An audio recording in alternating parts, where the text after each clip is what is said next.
আসসালামু আলাইকুম, সবাই কেমন আছেন? সবাইকে দ্বিতীয় রমজানের শুভেচ্ছা। দুইটা রোজা হয়ে গেছে, এরপরে আমরা বাজার করতে পারি না। রোজার বাজার কেন করতে পারি না সব কিছু আজকে ডিটেলস বলবো, তার জন্য অবশ্যই পুরো ব্লগটি দেখতে হবে।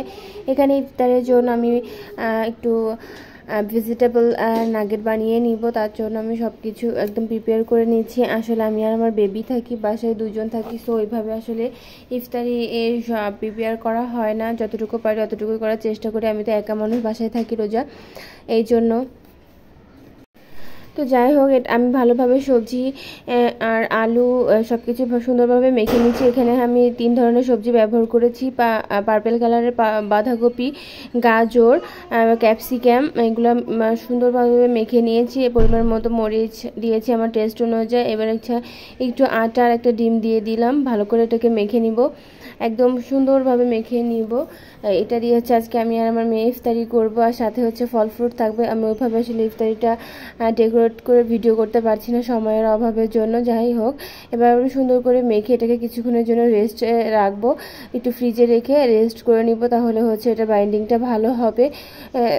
আপনারা চাইলে বাসায় এটা ট্রাই করে দেখতে পারেন। এদিকে এটা কাটতে কাটতে রাত্রে একটা মাছ এনেছিলাম, মাছটা আমার কেটে এনে সবসময় আমি ধুয়ে রাখতে পারি নাই, ওইভাবে ফ্রিজে রেখে দিয়েছিলাম। এখন ভালো করে মাছগুলোকে ধুয়ে নিব। এটা কালীবাউস মাছ। মাছটা বেশ বড়ই ছিল, মাছের পিসগুলো দেখে হয়তো আপনারা বুঝতে পারছেন, অনেক বেশি বড় ছিল মাছটা। এবার আমি সুন্দর মতো ধুয়ে কেটে রেডি করে নিব। মাছটা ধুতে ধুতে এদিকে আমার বাজার চলে এসেছে, যেটা বলছিলাম রোজার বাজার কেন করতে পারি না। 2টা রোজা হয়ে গেল, তারপরেও আসলে আমার হাজব্যান্ডের সময় স্বল্পতার কারণে রোজার বাজারটা করা হয় না। তার মনে ছিল না বাজারের কথা, আমি বলেছি, তারপরেও যাই হোক আজকে পাঠিয়েছে। আর আমার আসলে ওইভাবে প্যারাও ছিল না, 2জন মানুষ ছিলাম, তো যার জন্য প্যারা ছিল না। সবথেকে বড় কথা অনেকগুলো ছোলা ঘরে ছিল, আমি আগে থেকে সিদ্ধ করে রেখেছিলাম।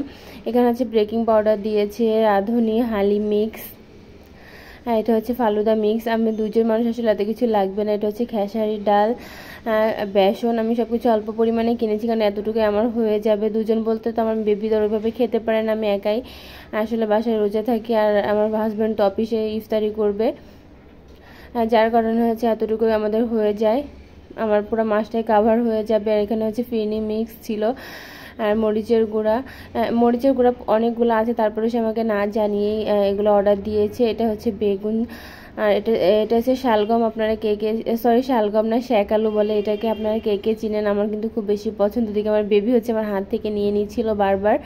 আমি বাজারগুলোকে সুন্দর মতো গুছিয়ে নিব। এখানে একটা ইয়েলো ফুড কালার ছিল, আর এখানে লেবু ছিল, কাগজি লেবু। লেবুর এখন যা দাম, আসলে খাওয়াটাই বড় কষ্টের। এটা চাট মশলা। যাই হোক, সব কিছু বাজার একদম ঠিকঠাক মতোই পাঠিয়েছে। সময় স্বল্পতার কারণে টাইম মতো আমরা বাজার করতে পারিনি। আর বাজারগুলো দেখে আমার বেবি এত বেশি খুশি হয়ে গিয়েছিল, সে তো সব কিছু নিয়ে একদম খেলতে বসে গিয়েছে। যাই হোক, সবাই ভালো থাকবেন। আজকের মতো ব্লগটি এখানে শেষ করছি। আল্লাহ হাফেজ।